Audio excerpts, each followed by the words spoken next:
is a MARii podcast.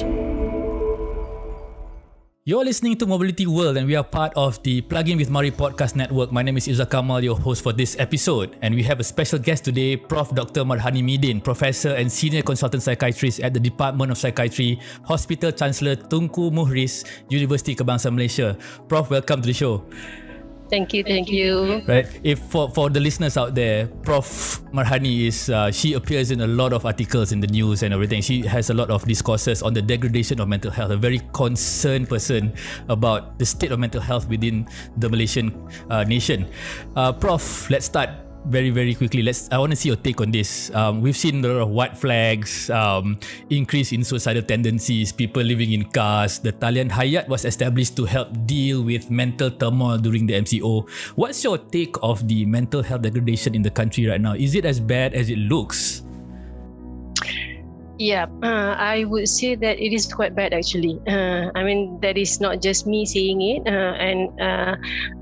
At our end, being the recipient of referrals of people having mental health problems, we do see an increase of people suffering from mental health problems, and most of them are actually the youth, young people. And as for now, my patients are about 80% young people. They are students from universities, college, as compared to aged people. And also, if you look at the evidence coming from the National Health and Mobility Survey, there is a clear indication to actually show that mental health problems are rising. Yeah. In your opinion, why do you think that the youth are more prone to mental health degradation at the moment? Right. There are many factors, but if I were to name one most important factor, I would say it's modernization. It's good for us to be more modern. Yeah. There's a lot of goodness that come with it, but there are also challenges as part of the package. And do you want me to explain more on that? I think it's okay, but I think that's something that we'll talk about, because what I'd like to ask you next is, there are a lot more cases. What we see in the on TV is that the process of speaking to psychiatrists is a patient sitting and sometimes lying down on a couch, and the psychiatrists ask questions and they start answering and start divulging their feelings. Is it as simple as that? What goes through the process of helping mental patients? All right. Okay. So, in all situations, the process starts with, if you're talking about how the patients can actually reach us, like for our center is a tertiary referral center. People have to be referred to come to us. It's not that they, one day they decide to come and they come straight and be attended to and receive that kind of therapy. No. So there is a referral, and once we actually see the client, we have to do assessments and make a formulation of what is the condition, what are the problems that contribute to the condition, and plan for the treatment. So there are conditions actually which actually need different kind of treatment plan. And what you described just now about people lying down on a couch receiving some form of therapy is the psychotherapeutic approach as part of the treatment. There could be like a biological treatment, medicines, and so on. So what is the process of assessment when it comes to assessing the state of mental health of a patient? Yeah. So a big part of the assessment is in understanding the actual mental health problems. We actually are guided by a statistical manual in making diagnosis. So it would be good for us to actually come out with an understandable diagnosis, like whether it is a depressive disorder or anxiety disorder or a psychotic disorder. So we'll be using that kind of model. And on top of that, because when we treat a client, we don't only treat the diagnosis, we treat the person. Yes, so we have to know the background of the client in terms of what can be contributing to this client developing a mental illness now, like whether there are social issues, some psychological issues, or any kind of issues that may be actually like operating, worsening the situation of the client at that time. So I'm guessing you will look at things such as what they say, their body language, their tendencies, their facial expressions in order for you to make a proper assessment. Now, these sort of like assessments are previously done with a face-to-face basis. Right now, given the extended MCO and the problems that we faced during the pandemic in reaching and having face-to-face conversations, how do you think virtual assistants or what we're doing now, talking to Zoom, is that an ideal replacement, or can it be just simply a replacement to the current methodologies in psychiatry? Yeah, for us, we started to explore this platform only after the pandemic started. Before that, we were very comfortable to use the traditional face-to-face approach. Yeah? But as we are exploring this method, it is something that actually can be explored further and can be expanded and can be a good option actually for mental health. All right. Now, can you explain to us what is telemedicine? Help the listeners understand that, and how does telemedicine apply to mental health and how mental patients are treated? Right. So telemedicine, this is an online approach in interacting or having a session with people with mental illness. So I think the most common platform is the using the internet via video platform like Zoom and so on, and this is done for I would say not for all patients, but can be suitable for a variety of situations. Yeah. All right. So when we have telemedicine or virtual assistance for those with such issues, does it make the rate of, or does it allow us to cater to more clients just because we have virtual platforms, or? Theoretically, we'll be able to cater for more clients. And because of the convenience of providing this service.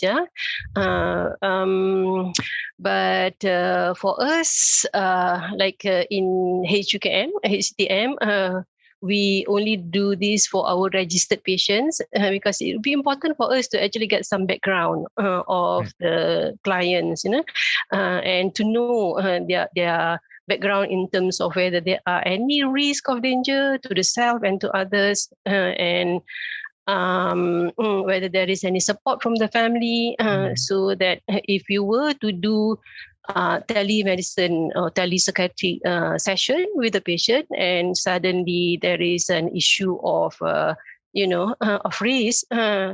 So with the involvement of family, then we will be more supported. We can manage the situation better.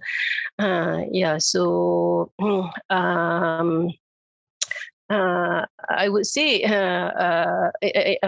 involvement of family would be important, as well as knowing the patient background would also be important to judge whether it's suitable for them to go for online session. I see. Do we have enough psychiatric experts in Malaysia to cater to the amount of increasing mental degradation, and are they trained to do it virtually at the moment? Right. Talking about the number of psychiatrists in Malaysia is far from enough. I mean, at the moment, we only have about 300 plus of psychiatrists in Malaysia, and that is talking about the ratio of 1 to about 100,000 population, one psychiatrist to 100,000 population, which is far from enough. But mental health conditions are actually not only psychiatrist's business. It is the business of everybody. Right. And there should be psychologists, counselors, and interest groups, like the NGOs who are interested and learn to actually contribute in this care. I mean, there are a lot more people who can actually contribute because we don't have enough psychiatrists in Malaysia.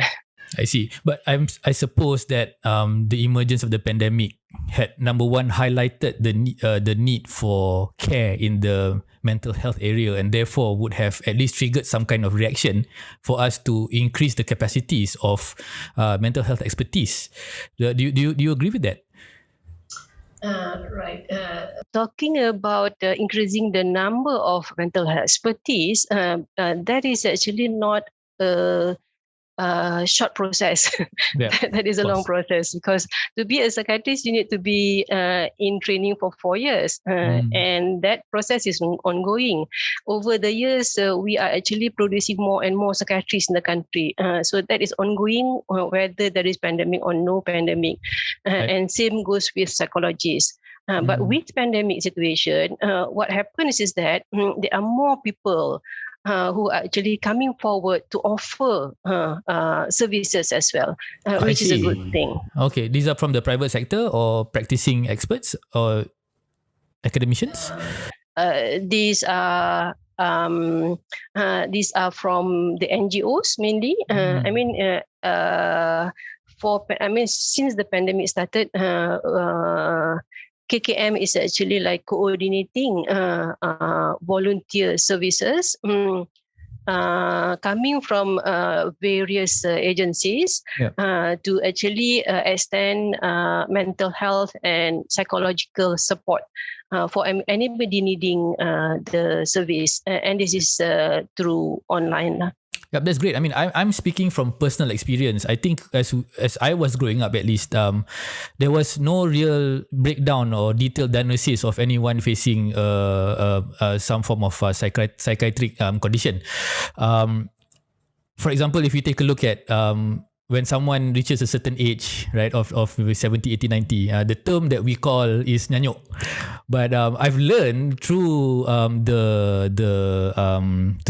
through reading, because of the awareness of mental issues because of the pandemic, that there are many breakdowns of that. You have schizophrenia, dementia, Parkinson's, and all this. So, do you think that awareness of mental issues in Malaysia has increased among the public? Right, because I've been in this business for more than 20 years. So I would say that there is an increase in awareness, at least in the recent years. Yeah, if you talk about 5 years ago, actually nobody dared to actually talk about mental illness, depression, or schizophrenia. People were very scared to talk about it, and that was just 5 years ago. But now you can see there are individuals who actually come forward and share openly about their journey, as well as there are groups of people. There is a big group called MIASA, Malaysian Awareness and Support, that is led by mental health survivors. And they're doing a very good job in promoting mental health and also reaching out to people who need actually some level of support. And there are quite a number of groups like that in Malaysia now. Right. But what you said, that interests me a lot. So there is, in order for someone to be able to be treated, they have to first acknowledge that, there is a problem, right? And often going to a mental expert is, I think, something that we are not used to, something that, the last resort, if let's say someone else spots something and says that maybe you should. But self-awareness about depression and other issues regarding the mental health, how do you think that we can create more awareness of people realizing that, maybe seeking professional help is a normal thing and something that should be done just like going to a doctor and have a medical checkup? Right. Yeah. That is the first hurdle. Yeah. Having the awareness before you can seek for help. That is still a big issue. I would say, but what I'm saying is that the awareness has improved over the recent years, which is good. And how to actually continue this improvement is. But by many things have to happen, when there are more people surviving some mental health conditions who are openly talking about it, that would reach the people more easily, rather than me as a psychiatrist talking about schizophrenia. People cannot relate better as when somebody having the experience talking about it. So the answer to your question is by making more information available, and also educational material available through platforms that are more used by people in general. And the information coming from either the experts by knowledge and skills, and the expert from experience would reach to the audience better. All right, let's talk about UKM. Tell me about what are the efforts that UKM is doing in order to address these rising cases of mental degradation. Okay, all right. UKM being a tertiary referral center, we are providing the usual hospital level services. We have the wards, we have the clinic, we have the community services, and also we contribute in terms of research in understanding the situation. Like now, I actually just got a big grant from the Kementerian Pengajian Tinggi to actually understand the issue of emotion dysregulation, problems in regulating emotions in adolescents, as well as to understand the role of social emotional learning in school children, and whether because social emotional learning, which has been practiced a lot in the Western countries and incorporated in the school curriculum, in Malaysia is still underdeveloped. Not much research and implemented. So we are actually exploring in this area at the moment. So hopefully later we can actually contribute to help the school and to help adolescents in general to be able to regulate their emotions better. Yeah. Is that a technology or a study that is related to the pandemic or in general? That is not related to pandemic. That is in general, because without the pandemic also, mental health problems are actually rising. Even before the pandemic. How are you coping with this virtual assistance for in UKM? Right. Because with the pandemic, we have to observe SOP. We have to reduce the number of patients coming to the hospital for social distancing and so on. So we have to find a way of reaching out to our clients. And for us, we actually resorted to telepsychiatry. And that is actually giving sessions to our clients through Zoom, with some support from the administration. So we have one staff who manage actually this service, and he's doing a good job. So far, we have recorded actually about 300 sessions of that happened through this service. There's a lot of sessions, though. It is a lot of sessions. I mean, we had to adjust to this new approach, but as we were doing it, it becomes, easier and more comfortable actually. And the clients also get adjusted to it. And actually, there are so many other things that we can reach, we can achieve by giving this service through Zoom. So if anyone were to want to contact you or contact your department or UKM in order for them to access this virtual assistants, how would they do that? Okay.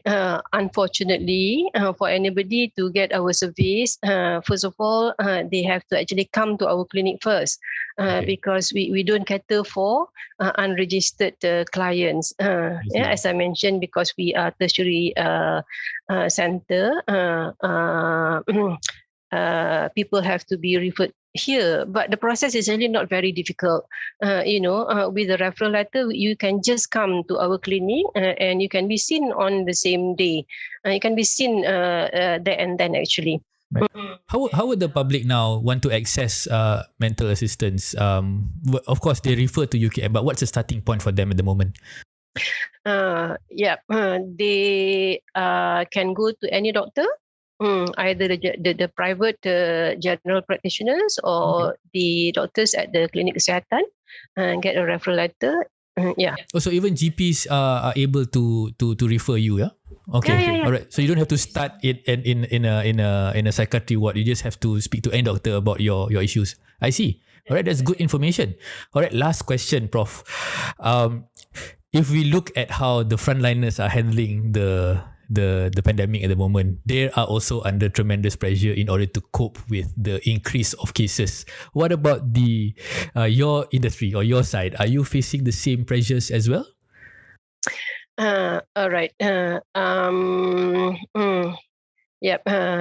Because we don't actually directly have contact with the affected clients during pandemic. Probably we are getting less pressure, but to support our friends, to support our colleagues who are actually handling the patients, we offer psychological support to them. Like for UKM, we have this bantuan sokongan psychology. We have a number for anybody to contact and to be contacted back and to be given some level of support, whether depending on what they need. If they need psychological support, that is for us to deliver, and if they need other support, we can channel them to all the other sources. And we do have actually informations online. I think the address is tabah.com. Okay. Yeah, we do have we prepared an online material for people to actually educate themselves and also try out, because there are some exercises that will be put there for people to follow, like simple breathing exercise, mindfulness techniques, that kind of things. All right, fantastic. Thank you very much, Prof. Marhani, for coming on the show. I think we got a new dimension of how the side of mental health that we should be looking at, and what are the details of that, and how we should move forward in addressing them. That's all for today. Thank you very much, Prof, once again for being part of Mobility World. So that was Mobility World, guys. Don't forget to catch up with more episodes of Plug with MARii. If you have missed any part of this podcast, just go to any of your favorite podcast platforms such as Spotify, Google Podcasts, Apple Podcasts, or Stitcher. Find us, Plug in with MARii. Look for MARII. See you next time. Bye.